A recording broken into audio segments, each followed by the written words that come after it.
And welcome to the House and Senate joint hearing to receive the legislative presentation of the American Prisoners of War, American Veterans, Iraq and Afghanistan Veterans of America, Paralyzed Veterans of America, Student Veterans of America, Vietnam Veterans of America, and Wounded Warrior Project.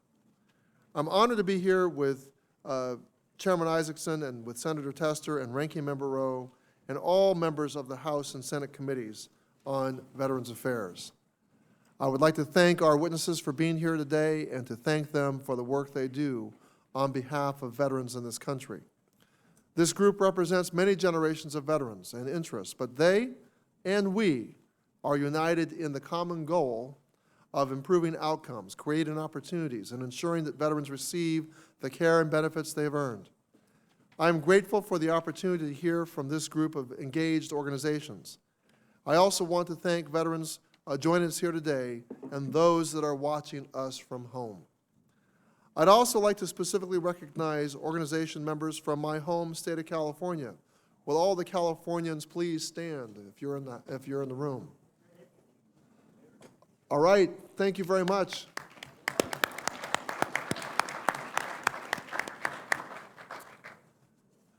Welcome, and welcome to all of you, no matter what of the 50 states, which state of the 50 states you're from or our territories. Last week, the House Veterans Affairs Committee had the opportunity to hear from Secretary Wilkie, about the current state of VA and the vision for the future of VA. The committee has called this vision VA 2030. VA 2030 means we are engaged in an effort to establish the best possible VA and to determine the tools and resources it needs to serve all veterans, no matter the generation or the conflict in which they served. This also means strengthening and improving VA for generations of veterans to come. Today, I look forward to hearing from this diverse group of veterans organizations about the challenges you foresee and the priorities you have for VA now and in the future. I know we share many of these priorities. I will speak to a few of the committee's key priorities now, but I look forward to an engaging discussion today and throughout the 116th Congress about your concerns. Addressing veteran suicide is a critical priority for the committee. Last week, Secretary Wilkie pledged to spend every last dollar available to tackle this issue. This week, the President issued a new executive order creating a task force to address veteran suicide. And I certainly welcome an aggressive and sustained approach, but I'm concerned about half measures. If we keep starting new programs and not fully implementing them, we will never see real and lasting results. I think it's important to work with the veteran community and assess what is working now and how to expand it. We must use innovative ways to conduct outreach and engage with individuals so that no veteran believes that he or she is alone. We are ready and willing to help. Another top priority is providing health care and disability benefits to Blue Water Navy veterans exposed to Agent Orange. It is long past time for Congress to pass H.R. 299. Last week at the committee's hearing, I asked Secretary Wilkie to tell me whether the administration will appeal the Court of Appeals for the Federal Circuit's decision to extend these benefits to Blue Water Navy veterans. I also asked him to inform me if Blue Water Navy veterans eligible for disability benefits after the court's decision will be able to receive health care at VA medical facilities. I'm waiting for a response from the Secretary, but veterans should not be made to wait. Congress must act now. The House Veterans Affairs Committee is committed to addressing the specific challenges faced by our women veterans, and we have formed a task force dedicated to developing and promoting policies that support women veterans and their health care needs, as well as ensuring their successful transition out of service. We want to ensure that veteran status is a supportive place for our women service members and that they have the full ability to access their benefits and opportunities. Economic opportunity, whether that is education, career, owning a small business, or home ownership, is something this committee wants to promote and strengthen. This can be done in small and big ways. We need to close the 90-10 loophole. We need to ensure that VA has efficient and functional systems in place to process benefits and ensure that veterans don't experience delays in receiving them. VA needs to improve and innovate its technology in many areas, but we will be paying particular attention to GI Bill implementation. And while I touched on just a few of the issue areas that are important to you and your membership, I am committed to helping advance your priorities in the coming year. I look forward to hearing your testimony today, and thank you for your tireless advocacy for the veteran community. I will now move to recognize my minority ranking member of the House of the House Veterans Affairs Committee. And let me just say that as a member of the House, I want to take note of the passing of one of what we know is the last member of Congress to serve in the World War II era, Ralph Hall of Texas. He has passed away, and I know that Ranking Member Rowe will say more in his honor. So Ranking Member Rowe, I now recognize you for your opening statement and your tribute to Representative Ralph Hall. Thank you, Mr. Chairman. And Ralph, if anyone, and many of you may have known Ralph, but he was a friend to everyone. He served in the House both as a Democrat and a Republican, and served as lieutenant in the Navy in World War II. And John Dingell, who just passed, were the last two surviving members of the greatest generation to serve in this great body. And Ralph is the oldest person, 91, to vote in the U.S. House. So my prayers and well wishes go to Ralph's family and to the people of Texas. We've lost a great American. I want to thank everyone, first of all, in this entire room for being here. I understand there are 50 student veterans here. I was talking to someone from Georgia just a minute ago, and welcome to you all and everyone else who has come long distances to testify today. I want to go over, and I want to thank all of the auxiliary members. I don't think we thank them enough for what they do for us as veterans when we're deployed and taking care of things at home. They also have a mission, and by the way, we cannot do ours without them.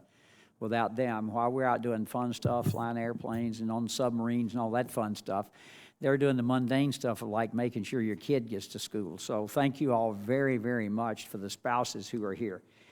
Any Tennesseans in the crowd, as able, hold your hand up or stand. Thank you for being here. Appreciate you coming from the great state of Tennessee. There would not be a state of Texas without Tennessee. I'll add that.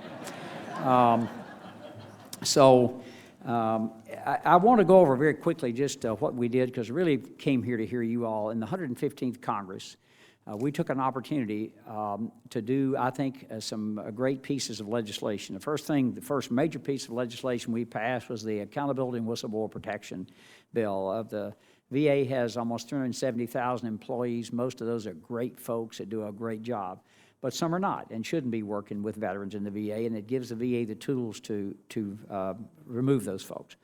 Number two, the most common thing that anybody at this dais hears, I guarantee you, when they go home, were appeals. Veterans would come up and say, my appeal has been in for 7 or 8 or 10 years or who knows how long, and it's not getting adjudicated. And we recognize that and passed a bill that was run through the RAMP program. It's now live for the last couple of weeks. I saw a veteran in Nashville, just walked into him at the RO, the regional office there, Marine, 8 years in the Marine Reserves, 7 years he had his claim out there. 90 days it was adjudicated.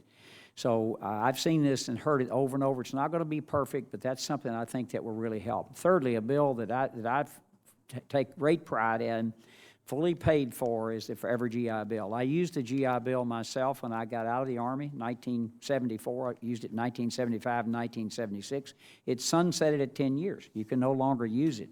I got $300 a month for 2 years. I very much appreciate my country investing that in me. I had a young family, and it helped me a great deal. Now, this particular benefit can be used the rest of your life because technology is changing so rapidly that people have to retrain.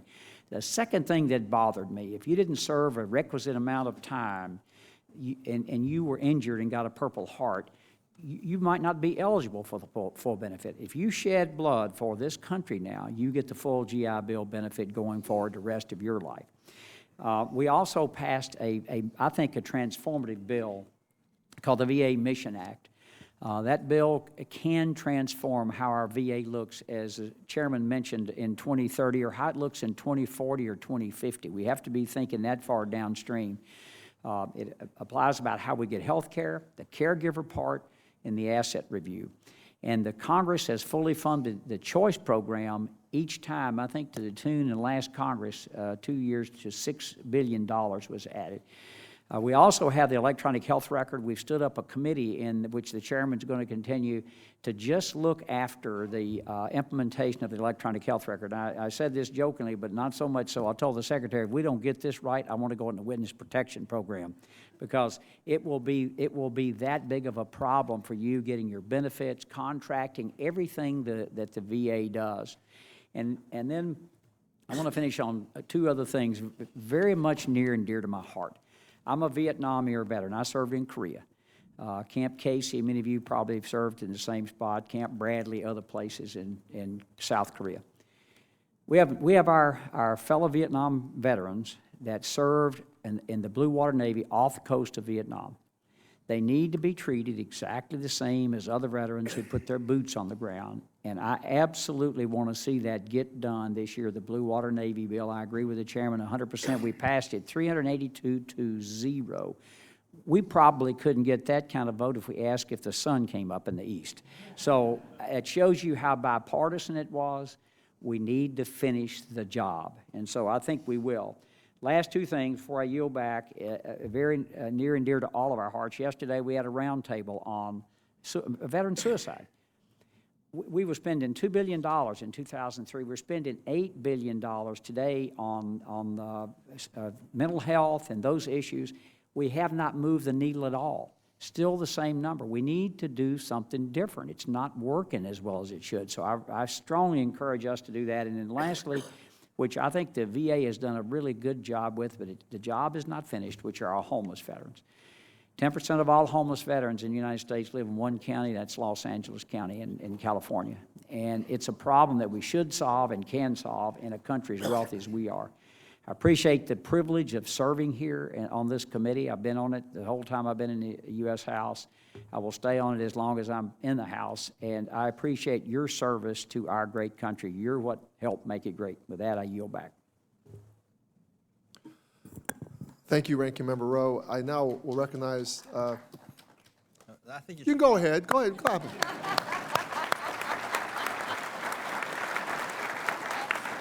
I especially want you to clap for what he said about him staying on the committee as long as he's in the House, because we need that continuity here. So I'm going to hold you to that, Ranking Member Rowe. I want to now introduce, recognize Chairman Isaacson for his opening statement. You all clapped because he did a great job. I clapped because he finally finished.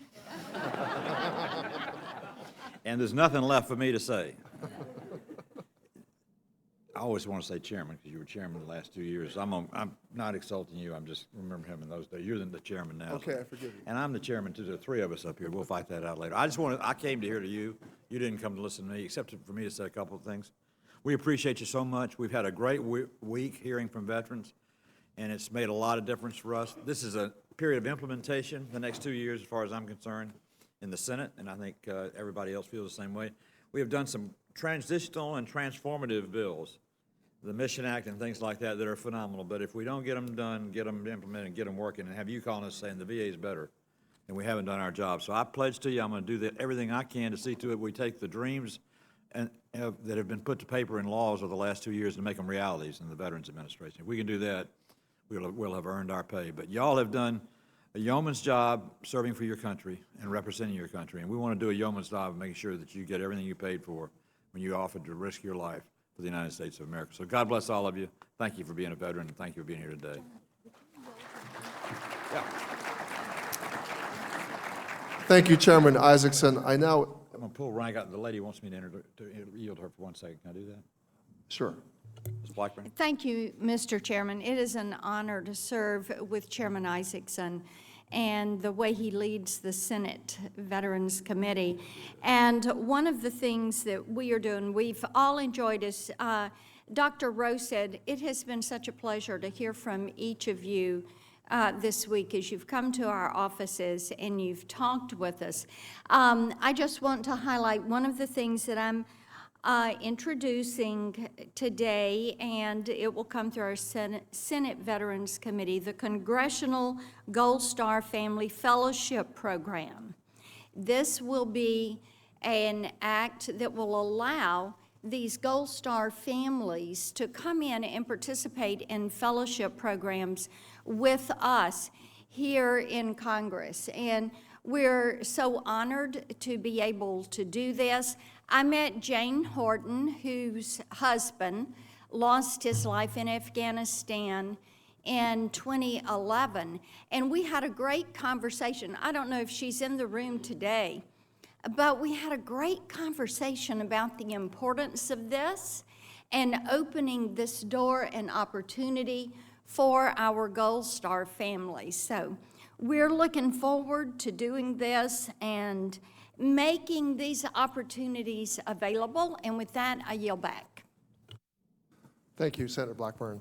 I now would like to recognize the ranking member of the Senate Veterans Affairs Committee, Senator Tester, for his opening statement. Yeah, thank you, Chairman Takana, and good afternoon to all of you. A couple things. First of all, John Rowan, it's good to see you here. I don't know if it was 2 years or 4 years ago, you just were coming off a heart surgery. You've never looked better than you do today. So thank you for being here. We've also, if there's any folks from Montana, please stand. I know there's at least one. There we go. Thanks. He said, is that you, Jeremiah? Jeremiah Holly? Yep. He's part of the Montana State University chapter of Student Veterans of America. Good to have you here. Look, as I've said throughout these VSO hearings, and I think this is the fifth one with the VSOs, we take our directions to you. You're representing the folks on the ground, the veterans across this country, whether it's in urban areas, whether it's in rural areas. You know the challenges that are out there.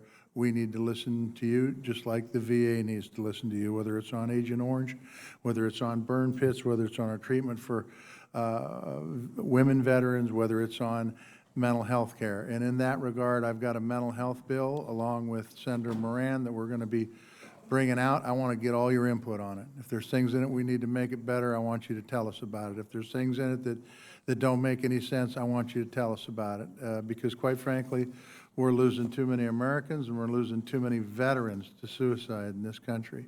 We've also got a bill with Senator Bozeman on women's health care. I talked to the chairman this morning, Chairman Isaacson, about that bill, and hopefully we'll be able to get it across the finish line in this Congress. In the meantime, we do have a lot of oversight to do, and it's where you guys and gals come in talking about how the Mission Act is working, how the appeals process is working, how the accountability bill is working. Look, we had a hell of a Congress last 2 years, and we got a lot of stuff done. Now we got to make sure it's working and working to your best interest. With that, God bless you all, and thank you all for being here.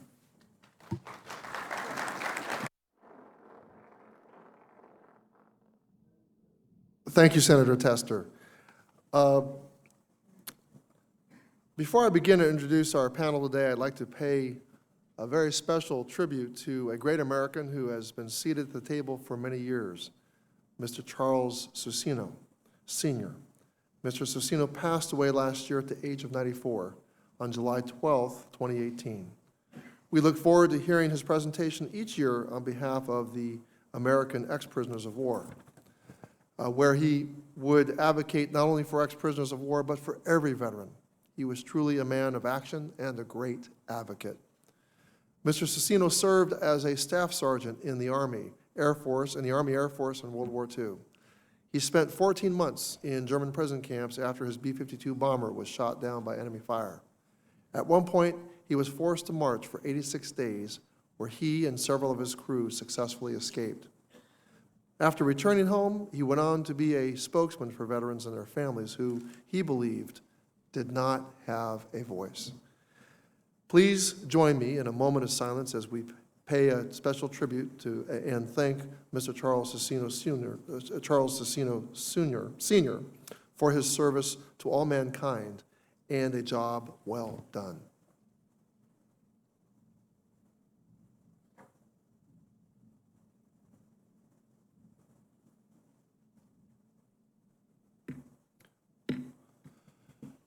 He will definitely be missed, but his legacy lives on through his son, Mr. Charles Cicino Jr., who is here today.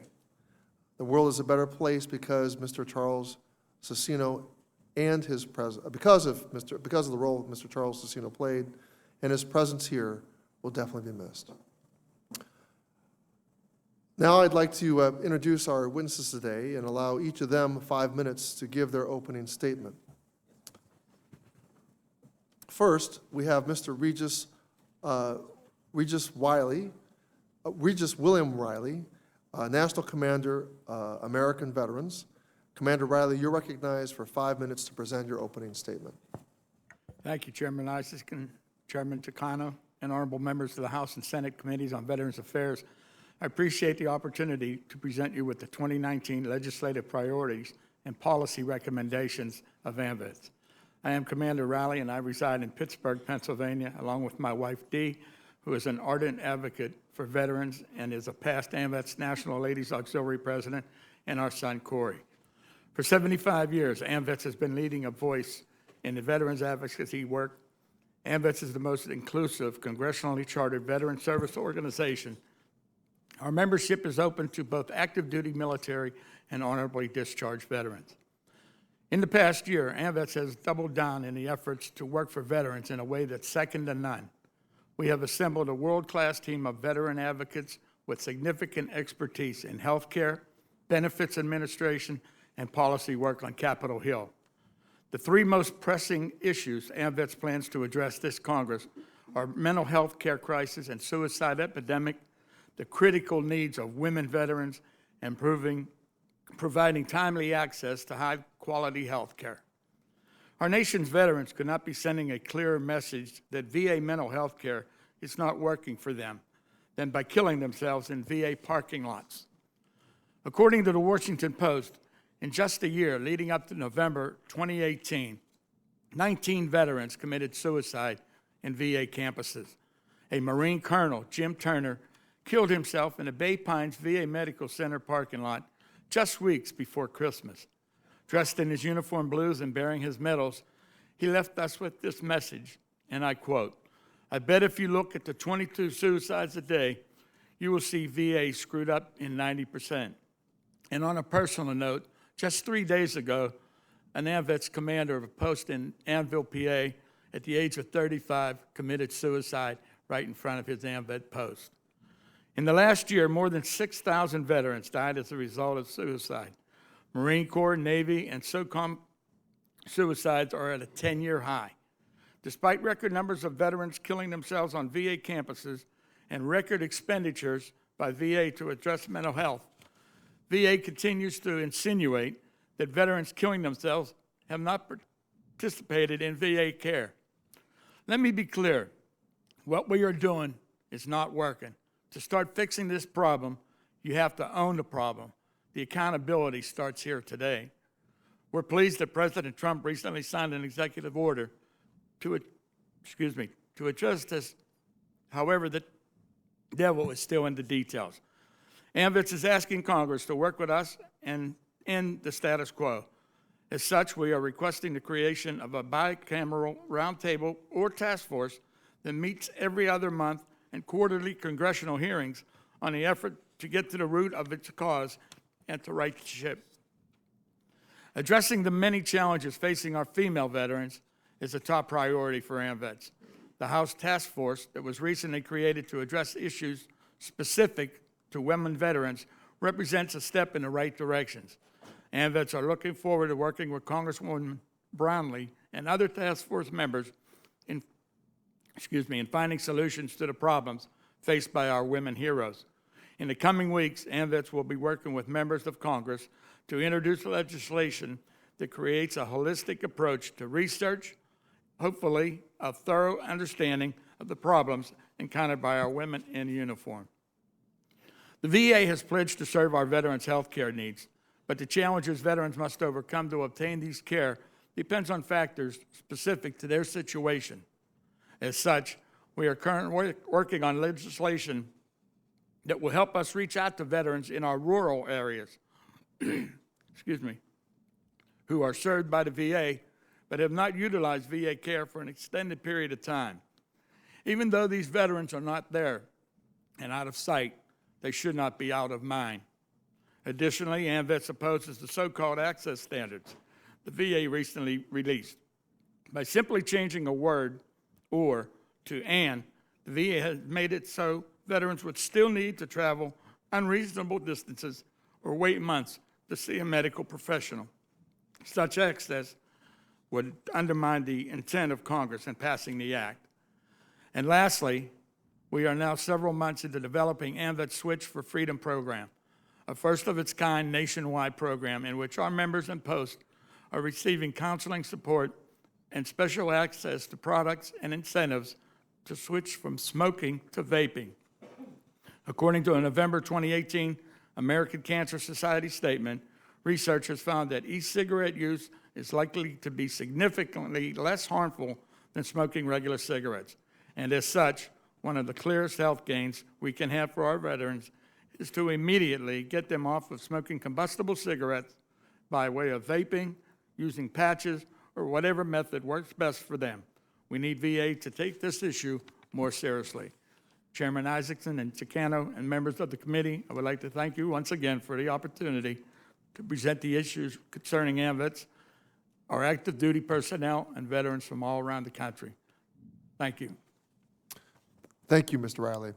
I'd now like to, next we have Mr. David Zerfla, National President, Paralyzed Veterans of America. Mr. Zerfla, you are recognized for 5 minutes to present your opening statement. Chairman Isaacson, Chairman Takano, and members of the committees. I appreciate the opportunity to speak with you this afternoon on behalf of tens of thousands of veterans with spinal cord injuries and disorders who depend on the VA spinal cord injury system of care.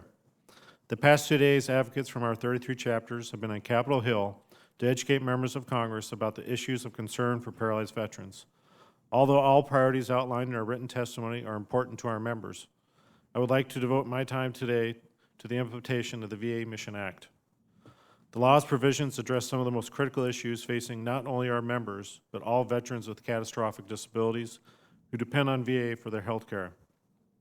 Access to an appropriate system of health care, services, and caregiver support is important to ensuring long-term health and well-being of veterans with spinal cord injuries and disorders.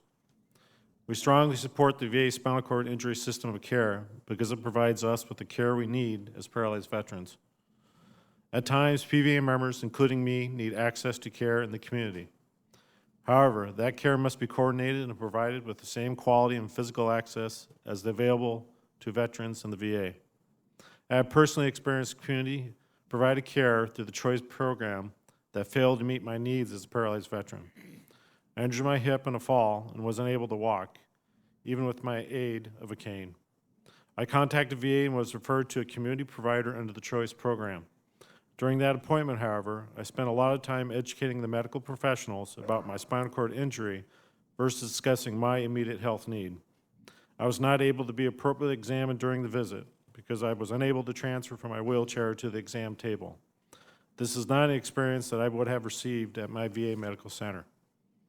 The spinal cord injury unit that I use for my care receives a yearly review from PVA's team of doctors, nurses, and architects who evaluate the level of care provided, staffing needs of the unit, and the physical access available to veterans with catastrophic disabilities. We know that there will be challenges in the delivery of community care to veterans. Some of the challenges might be based on the quality of care or the experience of the providers in working with veterans who have catastrophic disabilities. Other challenges may be more basic and yet prevent access to care, such as inaccessible exam tables and diagnostic equipment. As VA implements a Veterans Community Care Program, we need Congress to provide strong oversight to ensure that the care all eligible veterans receive through this program is a quality deserving of those who have sacrificed their bodies for this nation. We also need Congress to ensure that the VA has the financial and personnel resources to not only fully implement the new community program, but to also ensure that the VA system of care is strengthened. Some challenges faced by the VA spinal cord injury system of care include lengthy hiring processes and nurse staffing shortages. We expect VA to continue to work to address these concerns and for Congress to provide the needed authorities and funding to ensure that paralyzed veterans are able to rely on the VA for their care for decades to come. We also look to Congress to provide the resources and oversight necessary to ensure the expansion of access to the VA's comprehensive caregiver program for pre-9/11 veterans with service-connected injuries. The VA Mission Act's expansion of the caregiver program was a result of years of advocacy by PVA and other veteran service organizations. We thank you for rectifying the inequity that left many veterans who have depended for decades on their caregivers to help them stay healthy and independent, unable to access this program. Now we call on you to hold VA accountable for ensuring that expansion is not delayed. Veterans with spinal cord injuries from all wars and eras need access to these benefits. In many cases, their lives and continued independence rely on this expansion's success. In the last year, Congress has given VA the ability to change the course of VA healthcare. We call on Congress to hold the VA accountable to implement the VA Mission Act in the manner intended by those who supported it and those who will live with its results. PVA does not fear community care. Instead, we seek to ensure that if care is provided in the community, that it is appropriate and meets the needs of veterans seeking it, including those with catastrophic injuries. Ladies and gentlemen, PVA's members are unstoppable. We thrive every day in the face of adversity and limitations. We need each one of you to ensure that paralyzed veterans have the health care, support, and opportunities that are essential to live lives that are full of meaning and purpose. On behalf of Paralyzed Veterans of America, I thank you for your time and will answer any questions you may have. Thank you for your testimony, Mr. Zerfla. Next, we have Mr. John Rowan, the National President and CEO of Vietnam Veterans of America. Mr. Rowan, you're recognized for 5 minutes to present your opening statement. Thank you, Chairman Isaacson, Chairman Takano, Ranking Members Tester, Dr. Rowe. It's a pleasure to see you all again. Yes, 2 years ago, they gave me a new aortic valve, and I showed up 3 weeks later. This is my 14th time being here in front of you folks, and I really appreciate the ability to talk to everybody. And I appreciate all the members of Congress and the Senate who showed up today. That's often not the case sometimes when you have too many other things going on. But I wanted to, first of all, we have formal testimony that I would like to hopefully have placed on the record beyond when I get a chance to speak today. I would also like to do a shout out to my colleagues, the Korean Vietnam veterans who joined me today, who are sitting in the back there. People don't know, but during the Vietnam War, over 350,000 Korean military served in Vietnam alongside the Americans. And we just want to acknowledge them today.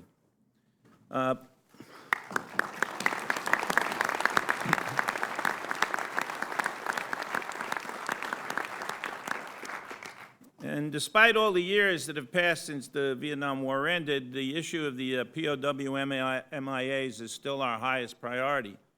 And it came home the other day when the DPAA finally acknowledged that they had recovered 3 Air America crew from Laos. Very difficult place to deal with. One of them happened to originally come from one of my neighborhoods in Queens, New York. So we still, even all these years later, are still resolving cases. And we're proud of the work we've done to help accomplish that.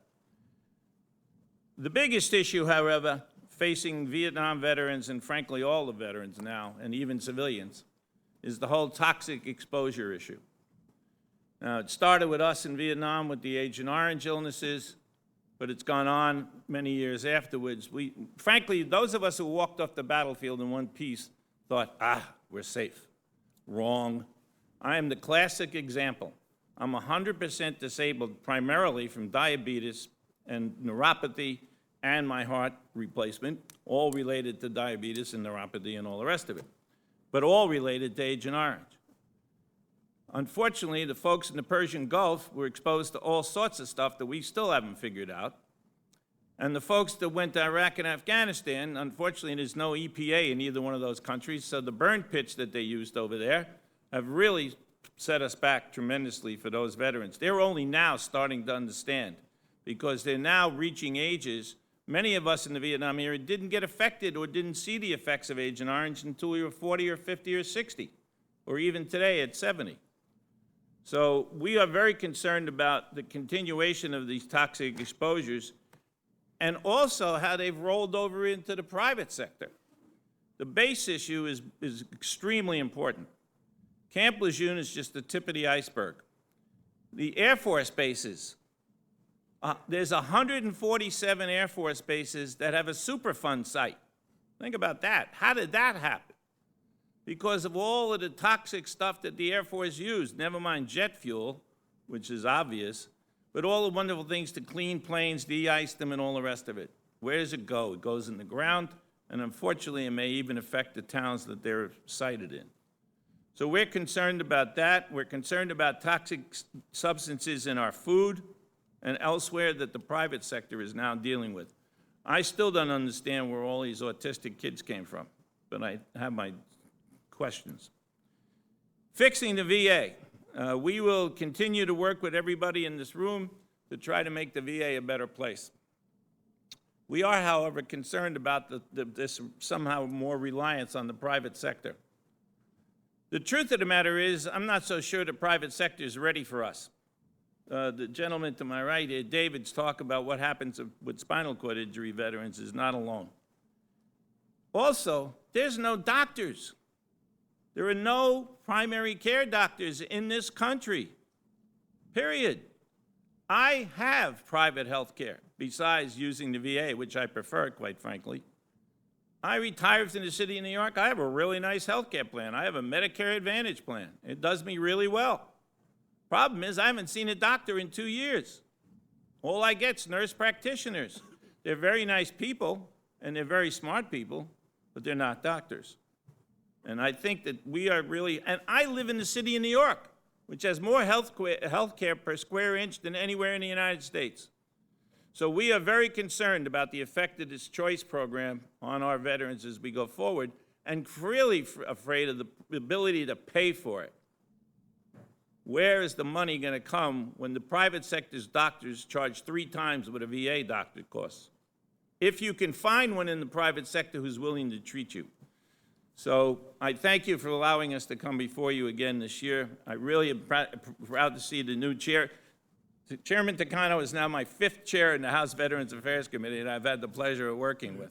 And I'm always a pleasure to see Senator Isaacson. Thank you.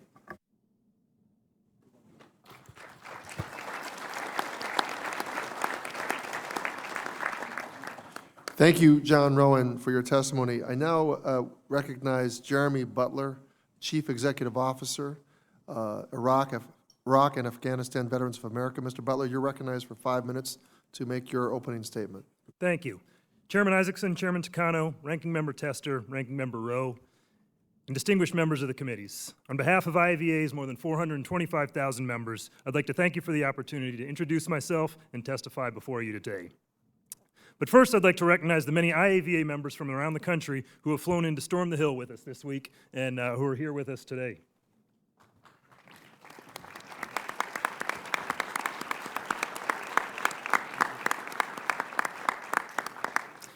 Those who remain standing represent the 2 million women who have served and who continue to serve and who deserve the equal recognition and support of the government and the public.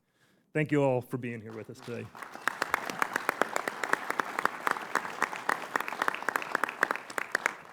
After 3 years on staff at IAVA, last month I took over as CEO of the organization, following the transition of our founder, Paul Reichoff, to our board of directors. IAVA was founded 15 years ago and was built on his vision and leadership. I'm humbled to take the helm of this incredible organization. I joined the Navy in 1999 and served on active duty for 6 years, to include deploying in 2003 on the USS Gary in support of the invasion of Iraq. I transitioned out of active duty in 2006 and into the reserves, where I continue to serve today. My path to the military was shaped by my parents. They met as Peace Corps volunteers in 1962, inspired by President Kennedy's call for young Americans to serve their country and the cause of freedom.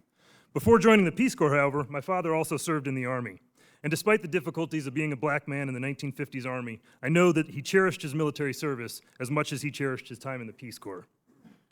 For both my parents, their service taught them that serving in support of others was far more nobler than serving yourself. My father didn't live to see me join the Navy, but I think he would have been proud of me being in the military, but also especially proud to see me begin working with IAVA. You don't wait to do what's right, he would tell me. You do it as soon as you know that it's right. IAVA members have spent 15 years fighting for what's right for veterans. This year, IAVA will continue its focus on the 6 priorities that our members see as most pressing. The Big 6, as we call them, contain the challenges and opportunities that IAVA members care about most, and that we see as areas where we can uniquely make an impact. The first is to continue our campaign to combat suicide among troops and veterans. In our 2019 member survey, 65% of IAVA members reported that they knew a post-9/11 veteran who attempted suicide. 59% knew a post-9/11 veteran that died by suicide, and over 75% of our members reported believing that the nation is not doing enough to combat military and veteran suicide. This crisis is real, and IAVA is on the front lines. Last year, our Rapid Response Referral Program connected 39 veterans to the Veterans Crisis Line, which means that about every week and a half, our small staff of social workers supported a veteran that was either currently suicidal or at risk of suicide with life-saving connections to help. That trend, unfortunately, continues this year. The second of our priorities is to modernize government to support the post-9/11 generation. IAVA will continue to monitor the implementation of the Mission Act. We've always stated that implementation will require strong congressional oversight in order to ensure that it does not turn into an expansion of privatization at the VA. 81% of our members rated VA care at average or above average in our last survey. Veterans tell us that they like the care that they receive at the VA. Our job is to ensure that they have easy access to the foundational services that the VA can uniquely provide for our community. The third priority is to drive support for injuries from burn pits and toxic exposures. 82% of our members were exposed to burn pits during their deployments, and over 84% of those exposed believe they already have or may have health symptoms because of that exposure. Burn pits are quickly becoming the Agent Orange of the post-9/11 era of veterans. It's well past time that comprehensive action is taken to address the very real concerns that those exposures have severely impacted the long-term health of our veterans. IAVA calls on Congress to pass the Burn Pits Accountability Act, which requires the Department of Defense to record and report exposures. Our fourth priority is to continue to defend and expand veterans' education opportunities. Since its inception, the post-9/11 GI Bill has faced threats of funding cuts and abuse, which is why IAVA continues to make the defense of this benefit a top priority. In 2017, IAVA worked with VSO partners to pass the Colmery Veterans Educational Assistance Act, but in light of the technical issues that has impacted housing payments for tens of thousands of service-connected students, IAVA continues to be a watchdog and asks for your vigilant oversight to ensure that the VA fixes its IT problems without delay. Our fifth priority is to galvanize support for women veterans. They're the fastest growing population in both the military and veteran communities, and IAVA will continue our public awareness campaign, She Who Won the Battle, to bring a greater cultural understanding of the increasing contributions of women service members. We will push for passage of the Deborah Sampson Act, and will continue to press the Secretary of the VA through legislative and administrative action to change the outdated motto of the VA to be inclusive of all who have worn the uniform. Finally, we'll establish support for veterans who want to utilize medical cannabis. Over 80% of IAVA members support legalization for medical use. Yet our national policies are outdated, research is lacking, and stigma persists. IAVA will continue our fight on behalf of veterans who can benefit from medicinal cannabis, and we remain committed to the passage of the bipartisan VA Medicinal Cannabis Research Act. We applaud Senators Tester and Sullivan and Representatives Correa and Higgins for their reintroduction of this legislation and look forward to working with them on its passage. IAVA's Big Six, the policy priorities that I presented today, represent those that our members feel are the most pressing for our community. Members of both committees, thank you for the opportunity to testify before you today and share IAVA's views on these issues. I look forward to answering your questions that you may have.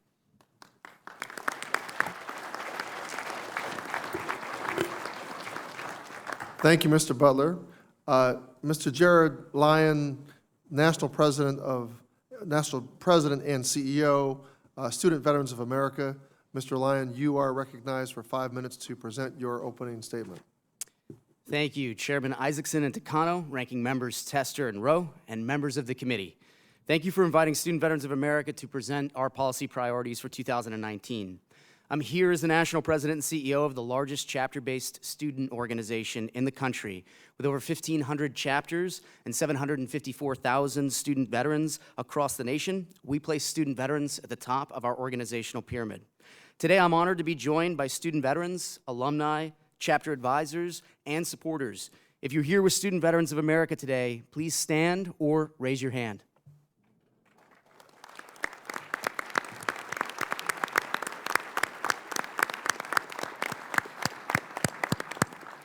The motto of our organization is yesterday's warriors, today's scholars, and tomorrow's leaders. These folks here with me today are a snapshot of who we are, and they're the epitome of our ethos.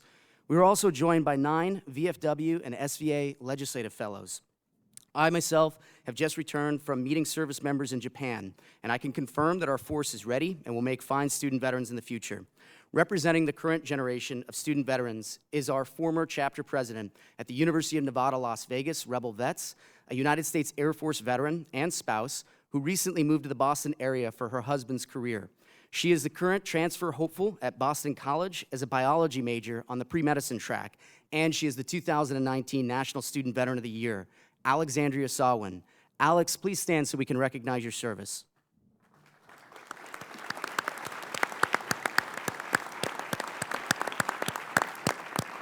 And I'd finally like to highlight a student veteran who has graduated but couldn't join us today, Sergeant Kyle White, U.S. Army retired. Many of you know Kyle as a Medal of Honor recipient for his actions in Afghanistan in 2007. Kyle had not yet received the Medal of Honor when he became a student veteran at the University of North Carolina, Charlotte, to pursue a bachelor's in business administration with a focus in finance. Kyle is a strong advocate for student veterans and an SVA alumnus. These amazing stories are not unique. In 2017, SVA released the National Veteran Education Success Tracker, AMVETS for short, in partnership with the VA, studying the first 854,000 veterans to use the post-9/11 GI Bill. The AMVETS research illustrates the high performance of student veterans on campus. Today's student veterans have a higher grade point average, a higher success rate, and a propensity to obtain degrees in high-demand fields, and the data make one fact abundantly clear. Student veterans are worth America's continued investment. With that proven success, we're committed to being an organization that advocates under a concept we call being left of bang. The United States Marine Corps has programs dedicated to this concept. The concept is about being aware and taking actions ahead of when potential violence may occur, the bang of a gun or an explosion.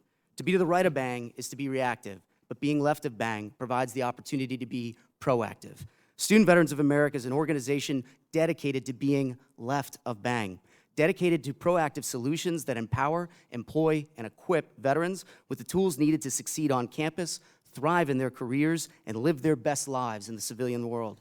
Our policy priorities for this year are truly left of bang, with a focus on being proactive, collaborative, and innovative. Our #1 legislative priority will be to provide voice to our nation's student veterans as a significant component of the Reauthorization of Higher Education Act. First, incorporating VA and DoD education resources as federal funds and applying the rule to all institutions of higher learning.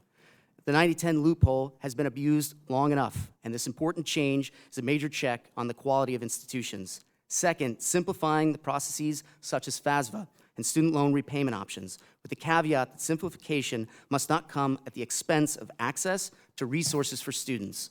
Third, maintaining key student protections such as borrower's defense to repayment and gainful employment. Fourth, establishing greater oversight on nonprofit conversions. And finally, creating efficiencies through greater government collaboration and automatic application of benefits aimed at reducing student debt. VA's education benefits only impact a fraction of the legislation and regulation that touch the educational opportunities, choices, and protections that impact today's student veterans. In 2017, the 115th Congress unanimously passed Forever GI Bill, establishing education as a right of service, no longer as an otherwise short-sighted cost of war. Our second priority for the year is continued oversight of implementation of this new law. Last semester, we were significant GI Bill late payments due to the VA's inability to effectively implement severe provisions of Forever GI Bill, causing extreme hardship for thousands of student veterans. We appreciate the leadership of Congress in swiftly addressing the frustrations felt across the country and applaud VA's eventual decisions to reset housing allowance calculations in response to the blunder. A crisis of this proportion was preventable and must not happen again. The application of the law should not inadvertently impact student veterans. The GI Bill is an earned benefit. veterans have every right to expect prompt and accurate payments. The balance of our priorities and nuanced detail are in our written testimony. SVA is a solutions-oriented organization, and we remain committed to be a partner with you and your staffs and look forward to working together to empower student veterans to, through, and beyond higher education to create America's next generation of leaders. Thank you all for the time.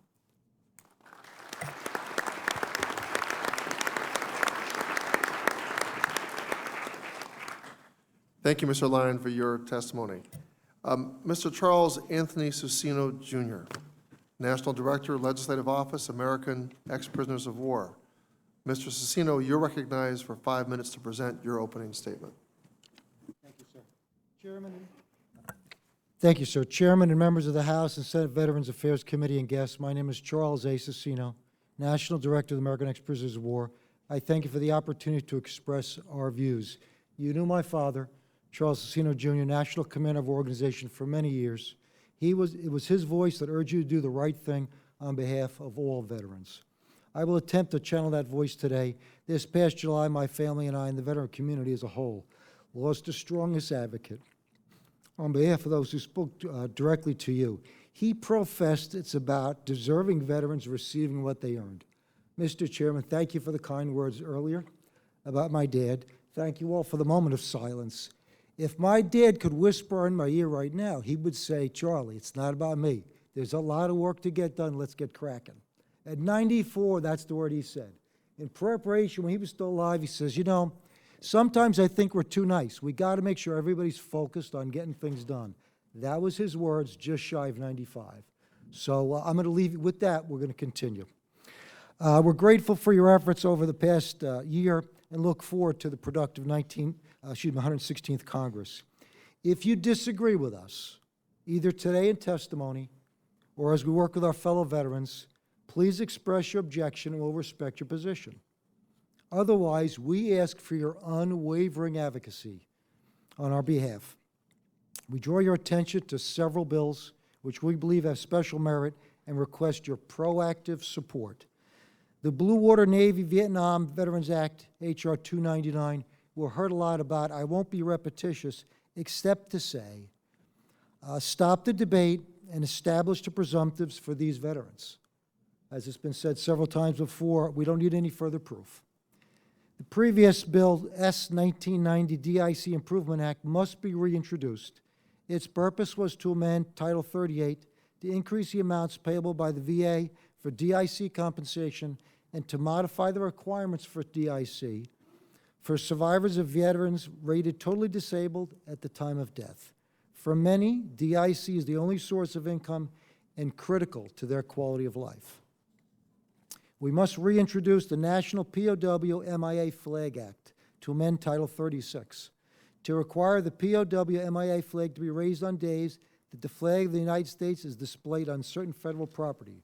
There can be no objection to the special honor and public awareness for those that did not come home. Full military honors bill has been reintroduced in this session and needs to quickly be passed. The bill would provide full military honors for the funeral of an eligible veteran who, 1, is first interned or inurned in Arlington National Cemetery on or after the enactment of the bill, 2, was awarded the Medal of Honor or the Prisoner of War Medal, or 3, is not currently entitled to full military honors because of such veteran's grade. Bill number 4, Gold Star Families Remembrance Day, again mentioned earlier, appreciate that very much. March 2nd, 2019 marked the 90th year to honor and recognize the sacrifices made by the veteran and their families who gave their lives to defend freedom. Earlier, many of you in your opening remarks talked about focusing on implementation.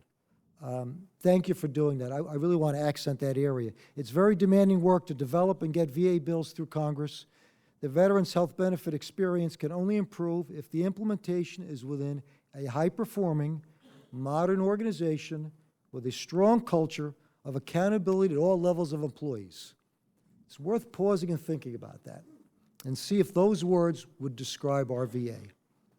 We believe continued shortcomings hamper and prevent the veteran from receiving what they deserve. For example, a computer system which allows you to schedule a physician appointment but's challenged to cancel or reschedule, imposes unreasonable restrictions on the VA treating physician, Dr. O, I ask you to comment on this later, with respect to many medications which can be prescribed or cannot be prescribed, or precludes physicians from prescribing multiple medications, which is a standard protocol for that treatment in the private sector.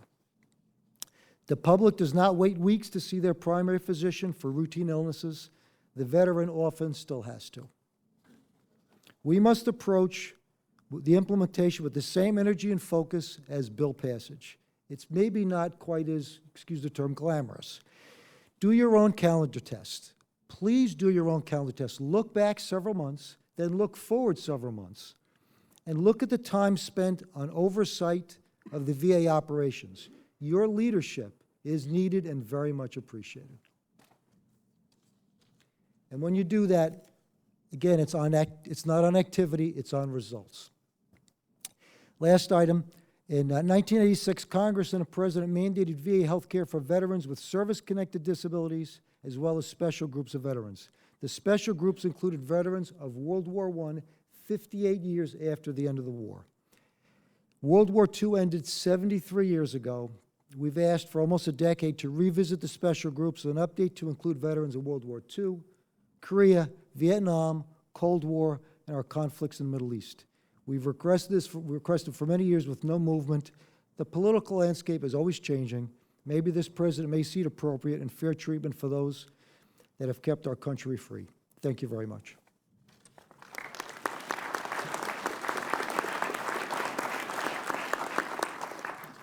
Thank you, Mr. Cicino.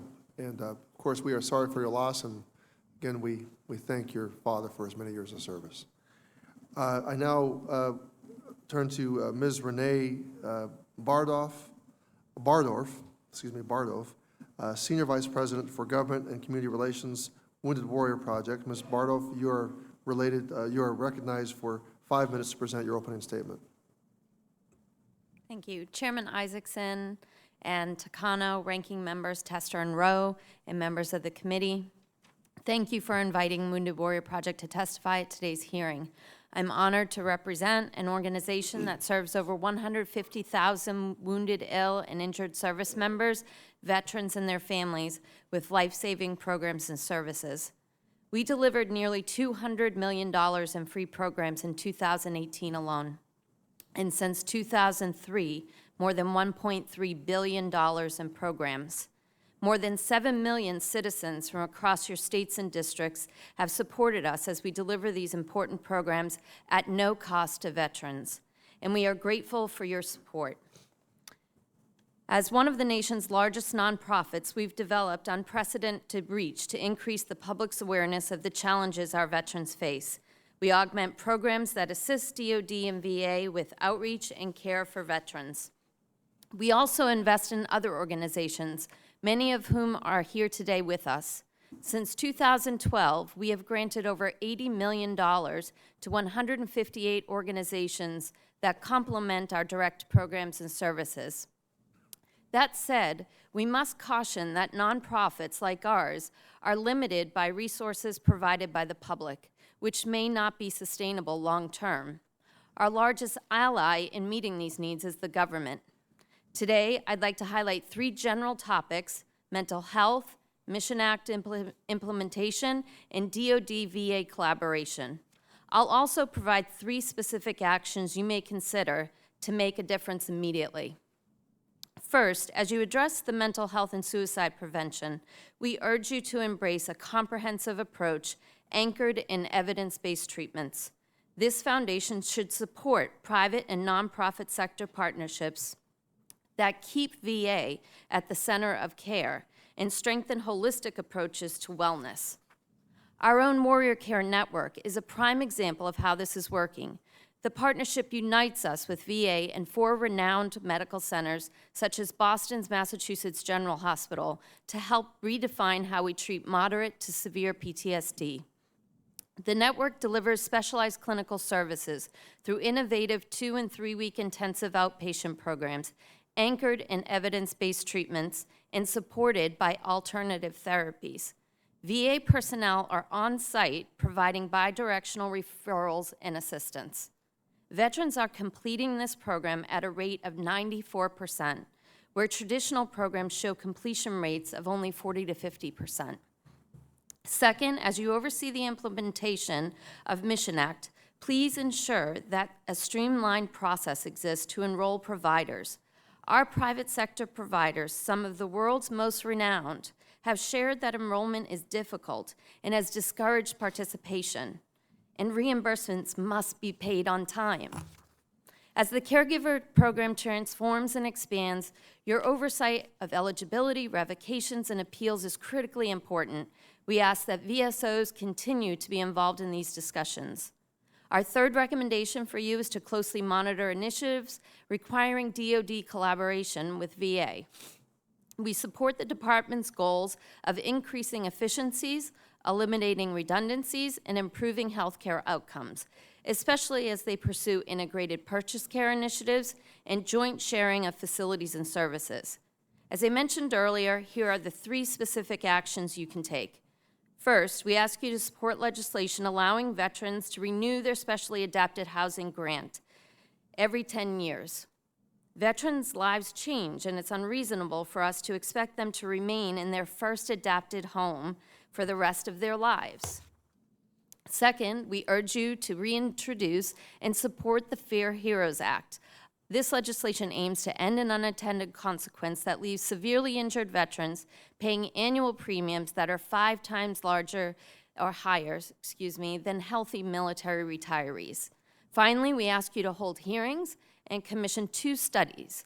One, for the long-term impacts of TBI. If the DoD estimates are correct and research is showing increased early onset dementia, Parkinson's, and evidence of CTE postmortem, we will soon have a substantial public health crisis.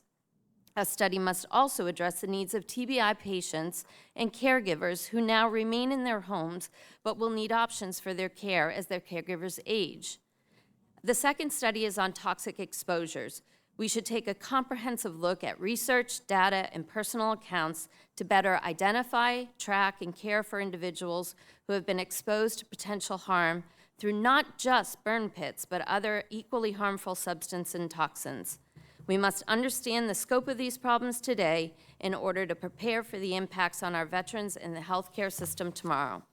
Thank you for your time, and I look forward to answering any questions you may have.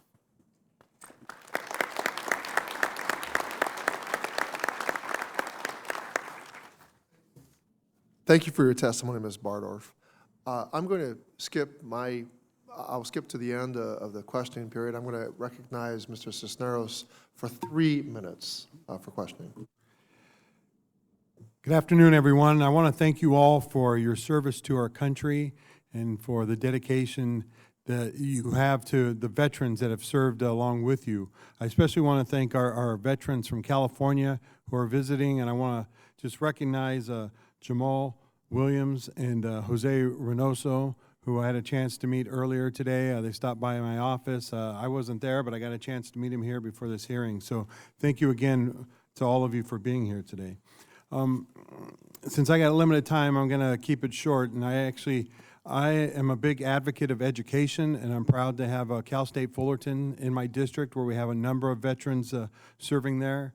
And so I'm just going to let you you already mentioned some things already, but just with the GI Bill, what can we do to improve the GI Bill that is going to make it better for our student veterans that are out there serving right now? Well, thank you, sir.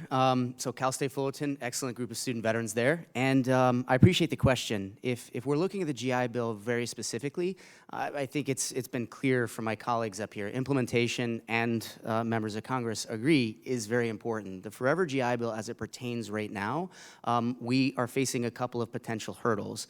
IT modernization is a big challenge. The Forever GI Bill is a fantastic benefit, but if we can't get to actually processing in the manner of the intent of the law, the the payments in a timely fashion, it's going to provide anxiety and stress for those that are currently pursuing their educations. Many of the student veterans in America that are studying right now are in business, science, technology, engineering, and math, and health-related fields. These are high-stress and highly dedicated students.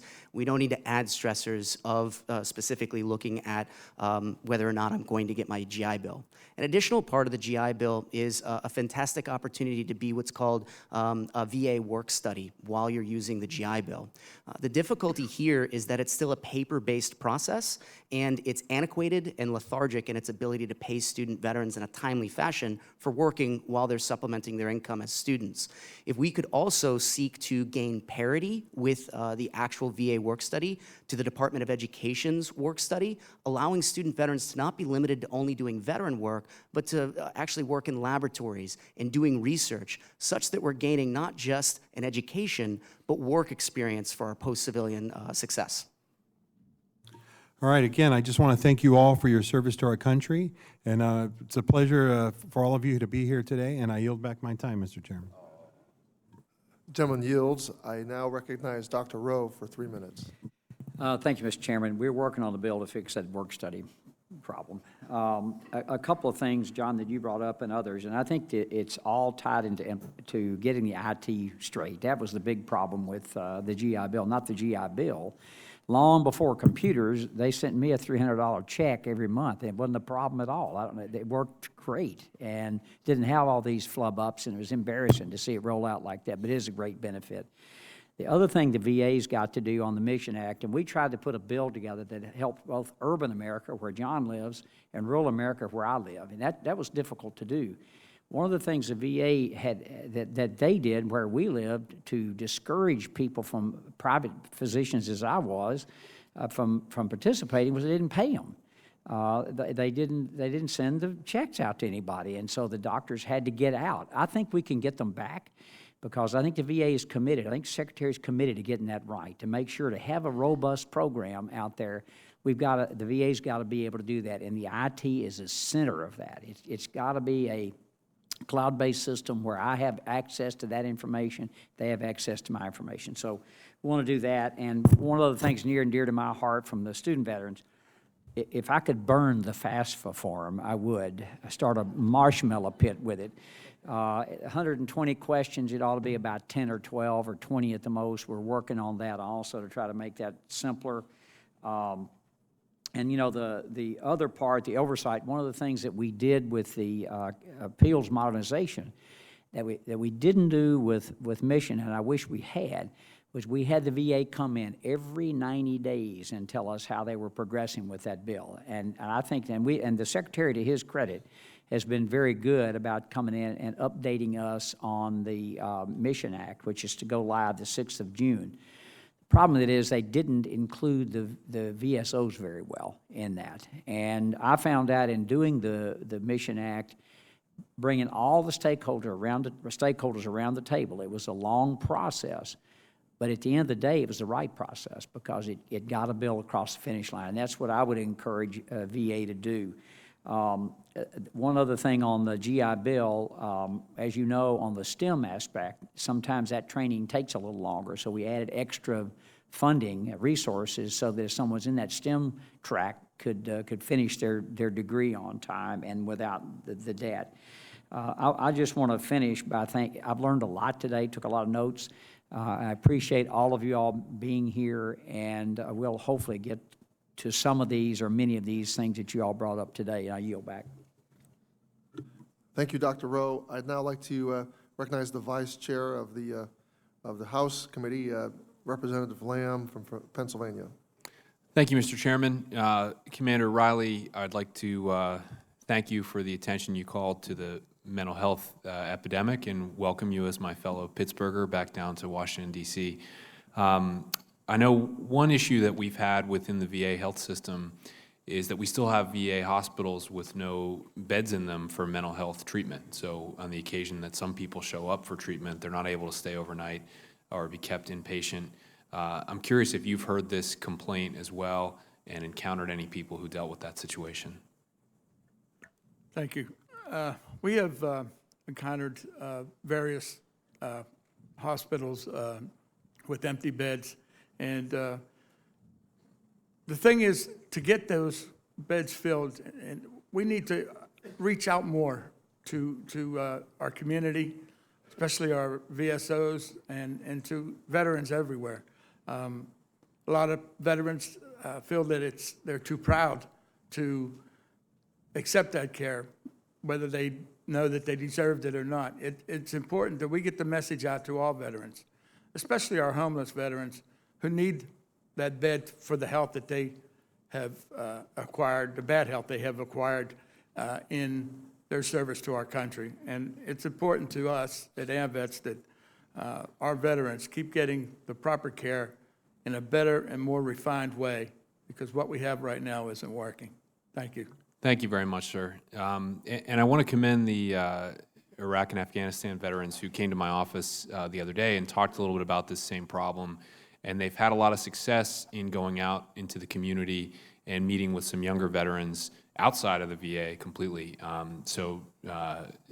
CEO Butler, I don't know what your title is, but if you would address that, maybe fill in for the rest of the group who wasn't able to hear that. It sounded like in Dallas, I believe it was, in particular, they've had some real success kind of holding peer-to-peer counseling type sessions. Thank you. I think that's the first time I've been referred to as CEO Butler, and that was nice. I don't think it'll happen again probably, but it was very nice. No, but you're absolutely right, and I think a lot of us know the statistic, but 14 out of the 20 daily suicides are by veterans that are outside of the VA system. And so it's absolutely vital that we fund, that we support, and that we advocate for programs that are reaching outside to those veterans that aren't necessarily in the system for whatever reason that might be. It might be that they have less than honorable discharges. It might be that they had a frustrating time with the VA system, and so they've moved on elsewhere. And so I think that is absolutely key. So it's the outreach, it's partnering together with organizations that have shared missions, and Dallas is a great example where they've got a number of organizations that work together collaboratively. They share information, share resources to ensure that they are reaching out to and connecting with this vulnerable population. Well, thank you, and please continue to let us know how we can help build on those efforts. I yield back. Thank you, Mr. Chairman. Thank you, Mr. Lamb. I now recognize Representative Bost of Illinois for 3 minutes. Thank you, Chairman, and thank you all. Thank you all for your service, and a shout out to all the Illinois veterans that are here. Let me just start out by saying something, and I don't mean it in any bad way, I mean it in the most positive way. Jared, Mr. Lyons, in your statement, your mission statement, you finished by saying they're leaders of the future. They're leaders right now. Everybody that's ever wore that uniform is a leader right now. And I'm going to tell you that with working with the VA on with the VA committee here and what we're trying to do, I come from a state that that has been really blessed for what they do to veterans. If you leave Illinois and enlist in the military and you come back to Illinois, you get a waiver for your tuition. And that's above and beyond the GI Bill. And that's a wonderful thing that we've done. Illinois is not known for doing a lot of things right here recently, but they did that right, and it is great for our veterans and for provide that education. Now with the new GI Bill, and this is why it's a concern to me, I'm one of those lucky Marine veterans. I went in right after they got rid of the old GI Bill and got out right after before they started the new GI Bill, but I was from Illinois, so I did receive some benefit with that. What do you see in the implementation of this GI Bill now? How do we make sure that it's being implemented correctly? And I know there's been some problems that we've seen. What suggestions would you have? Yes, and being one of those lucky Marines, it's because you were part of the Department of the Navy, I presume. And so, but yeah, yes, the men's department. As aptly stated, sir. Well done. Well done. So, really, when you start talking about implementation, this is a fantastic piece of legislation. It was done collaboratively, passed 405 to nothing in the House, 100 to nothing in the Senate. Everyone agrees it's fantastic. The implementation is really where the devil meets the details. So one of the additional things, if we start looking at it beyond what we've already covered is I would very much like to call your attention to the STEM Extension Act, so the STEM scholarships that are available. The reason that that was written is because it's the #2 most popular major for veterans that are in college right now. It's also vital to national security that we produce engineers, scientists, teachers, and the like. This is a population that has a huge propensity, nationwide GPA of a 3.35 in these majors. They are graduating, but we need to attract more student veterans to it. We have the propensity, but that's going to be the next delayed payments of the VA if we don't start having the conversation now. So, sir, I'd very much encourage you to ask for a briefing from VA. I'd also encourage all members to ask for a briefing to make sure that we avoid some of the pitfalls that we experienced last fall with delayed payments. Well, let me say that not only this program, but the other programs, bills we have passed, it is our job to make sure they're implemented correctly, and I know that everybody sitting at this dais will make sure that takes place. Once again, thank you for service, and Mr. Chairman, I yield back. Thank you, Representative Boss. I now would like to recognize Representative Underwood of Illinois for 3 minutes. Thank you, Mr. Chairman. I'm so grateful for this opportunity to be here with all of you and to hear about your legislative priorities. You're critical partners in the work that we do on this committee, and we really appreciate your insight to better serve you and your families. In my district, I'm really proud to represent 36,000 veterans, and Mr. Boss gave out a shout out to all the Illinois folks, but I want to echo those sentiments. Thank you all for being here today and for all the work that you do.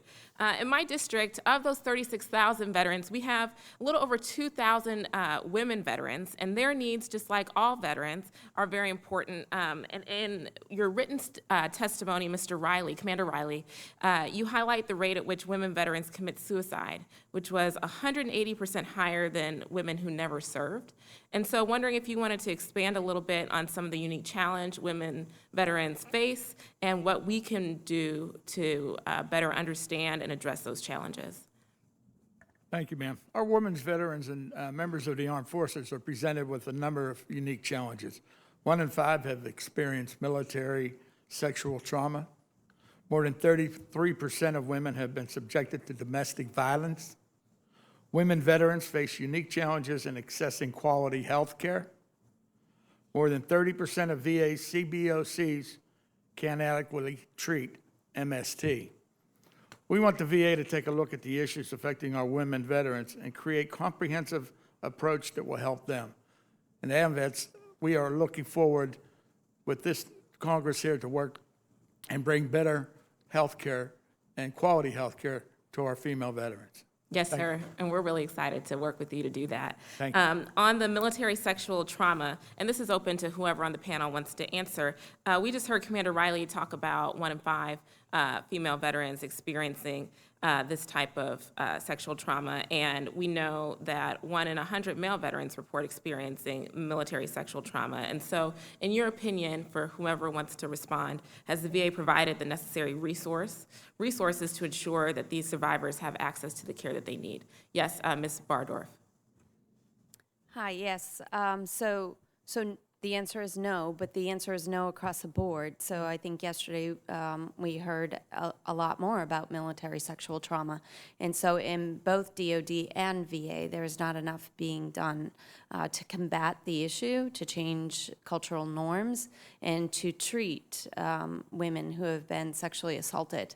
At Wounded Warrior Project, we have a number of programs specifically for women in order for them to feel more comfortable to talk and destigmatize reporting of sexual trauma. One is a writer's workshop where we have women come together and write about their experiences and then tell their stories. Another is a Project Odyssey program where we have women who come together on a weekend retreat and share their stories with one another, so there's peer-to-peer support. And finally, in the Warrior Care Network, we often bring women together at the Boston, Massachusetts General Hospital and the other 3 academic medical centers in the private sector to address real PTSD issues that have been as a result of military sexual trauma. So we're doing the work, but we know that we need to do more, and we know we need to address childcare issues, suicides, homelessness. They're more likely to become divorced and lose custody of their children as a result of their deployments and their mental health needs. So we asked the VA to partner with us in doing something about this. Thank you. Look forward to amplifying that work on the committee. I'm working with all of you. Thank you for your continued service. And Mr. Chairman, I yield back. Thank you, Ms. Underwood. I now recognize Representative Bilirakis of Florida for 3 minutes. Thank you, Mr. Chairman. I appreciate it. I want to thank everyone for being here today. Thank you for your continued service. And I want to another shout out for, well, I'm not sure, I may be the first one, all the Florida veterans. Thanks for coming up. I know, and bearing this weather. I want to ask, I know I only have 3 minutes, but Ms. Bardorf and then Mr. Surflow, I hope I pronounced that right, both from the Wounded Warrior Project and the PVA. I want to, maybe you can elaborate a little bit on some of the changes that you recommend. I know you testified last year with regard to the specially adapted housing program. And then, you know, one example is we want to make sure our terminally ill patients are prioritized. So if you could elaborate, I'd appreciate it very much. Thank you, Congressman, and thank you for asking that question. It's an area we know that the alumni within Wounded Warrior Project, many of whom utilize the Specially Adaptive Housing Grant. We had a warrior come and testify last year in the 115th about this issue. What we know about young veterans who we're trying to empower them, we're trying to help them get jobs and be resilient and continue in their lives despite their disabilities. And we know that young millennials have an average home move of 6 times in their career. We had a warrior who used his $80,000 grant in his first home. He wasn't married. He's a double amputee. Wonderfully, he got married.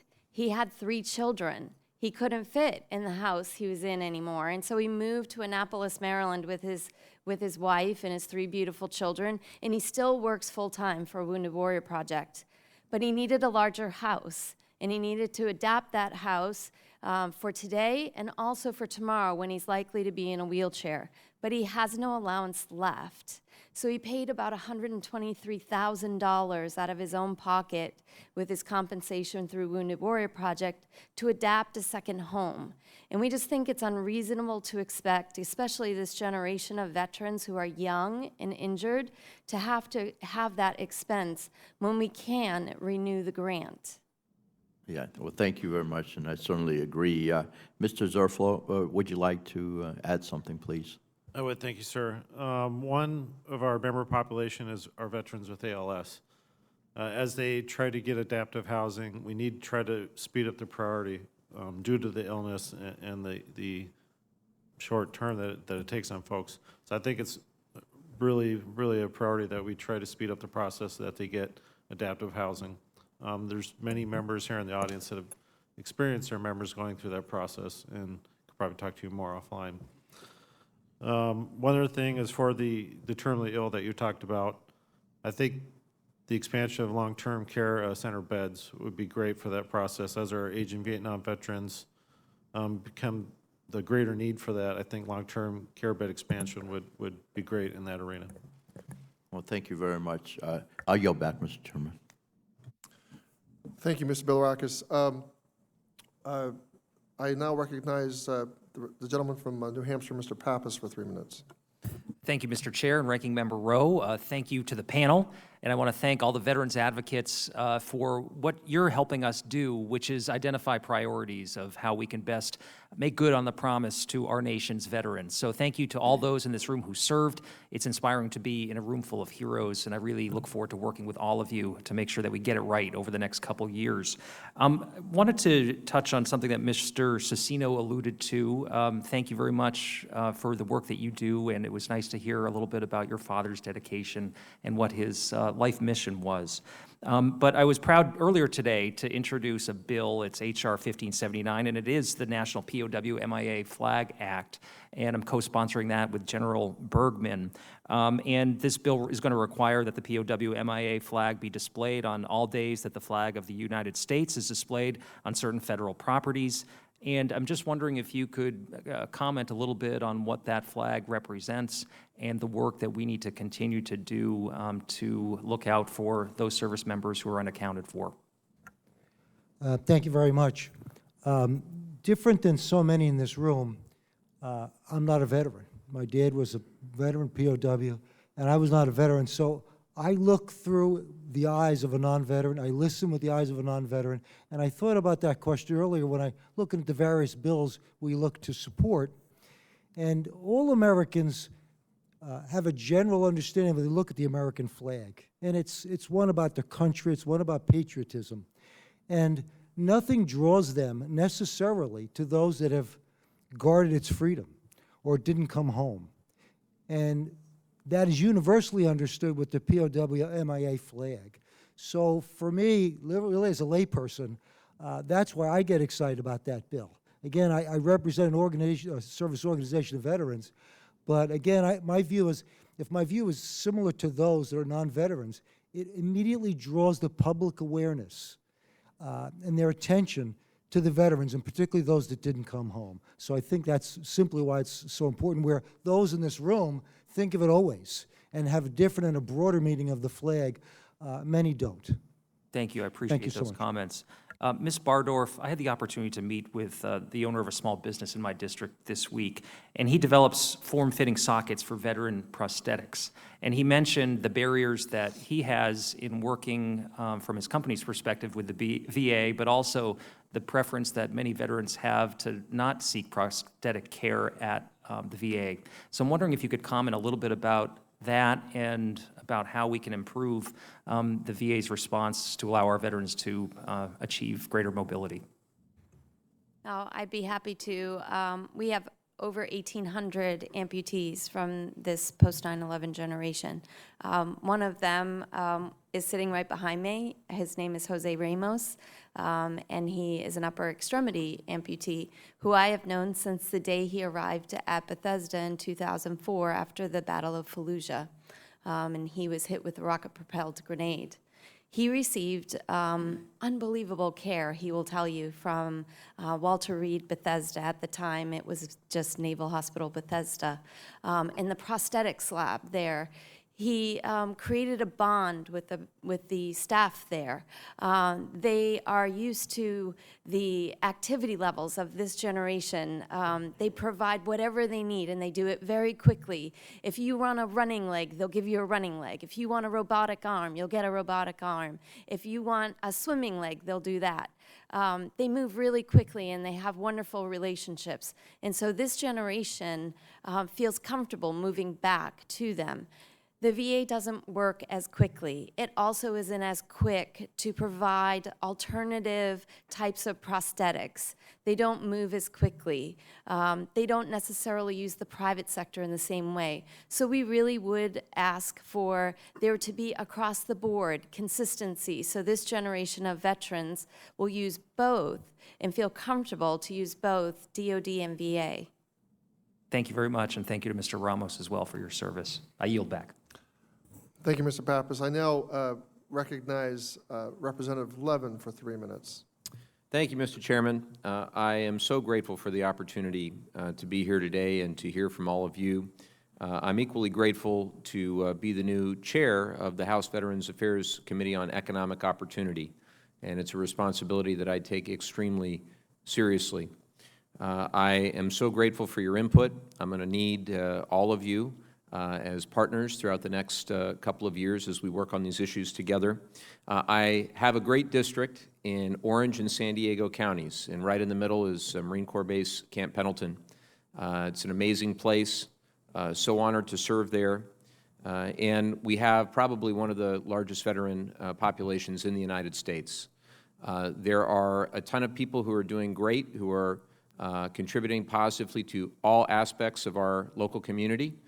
There are others who are facing difficult transition.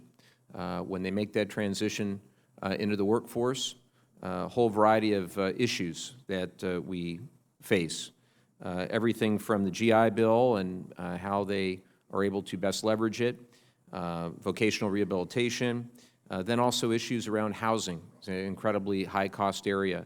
Homelessness is a pervasive and daunting challenge. There's roughly 1,300 homeless veterans, it's estimated, in the greater San Diego region. So sort of a lightning round question, because there's 7 of you and only about a minute and a half, but I'm curious if each of you could just tell me what is your most important priority as it pertains to economic opportunity. So it could be the GI Bill, homeless, housing, vocational rehabilitation, and the like. I'm just curious what your top priority would be. Yes, sir. Yeah, it'd be very simple. Get the cities and states to set aside veteran-owned business programs for letting them get an edge. And we see that in some states, we've seen it in some cities, but it's not pervasive. We do see it in the federal government, but not in the locals. And that can be, unfortunately, not in New York City. Yes, sir. Yeah, I would say it's a kind of a couple of things. We talked a lot about the GI Bill, but one of the things that wasn't touched on is in the past there's been attempts to make tweaks to the GI Bill that would actually take away a little bit of the funding. There was the move to take the transferability away for anyone who served longer than 16 years. These are things that also are we feel demoralizing to the force and taking away earned benefits. Because the GI Bill, as was well stated by Jared, is one of the most incredible benefits that we have. So making sure the GI Bill not only is funded forever, but also that there are no cuts to it would be one thing. And the other is underemployment. I think there's a lot of veterans out there who aren't achieving their full value of employment because a lot of the civilian community just doesn't understand the ability of today's veterans to do a wide variety of tasks. Appreciate that. I'm out of time, so I'll yield back to the chairman. Thank you all very much. I'm honored to be here with you. Thank you, Mr. Levin. I recognize myself for 3 minutes. Mr.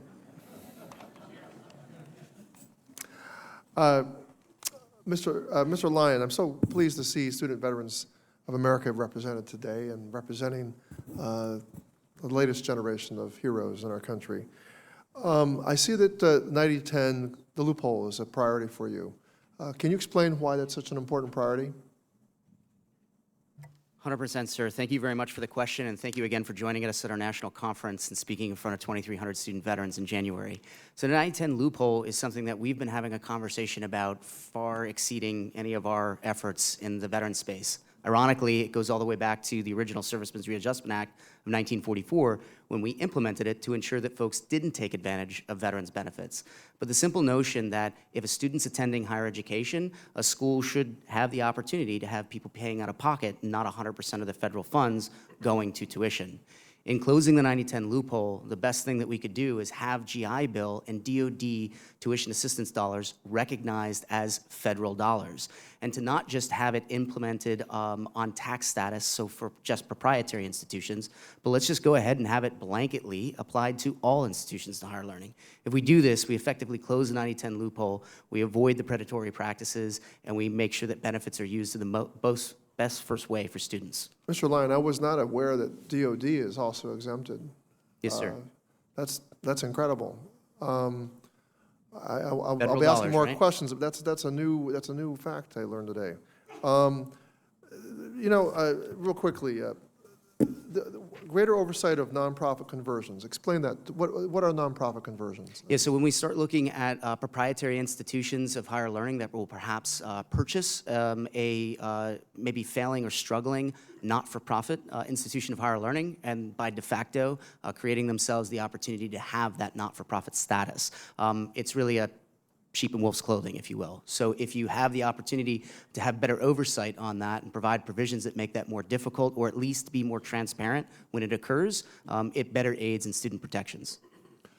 So we're talking about a not-for-profit institution that is actually acquired by Yes, sir. a for-profit institution, and they are able to take advantage of its nonprofit status. I've heard of it, but this is, do you know the extent to which this is happening? The extent to which it's happening is difficult to measure because proprietary institutions of higher learning have far better resources than, i.e. money to spend on not having that be known as well. Real quickly, are you aware of veterans who've been harmed by such conversions? Yes, sir. Well, I'm running out of time. I'll be curious to know more about this. I'd be happy to. Great. That concludes. I yield back to me the time that's I don't use. Let me catch up here. I want to thank everyone for their testimony today, and I look forward to working with you and all your organizations and your priorities for your members in the future. Didn't I recognize you earlier? I think I did. I did. Yeah, I recognized you earlier, yes. I know I did. I look forward to working with you in the future, and I wanted to say that all members will have 5 legislative days to revise and extend their remarks and include extraneous material. Again, thank you for your presentation, and this hearing is now adjourned.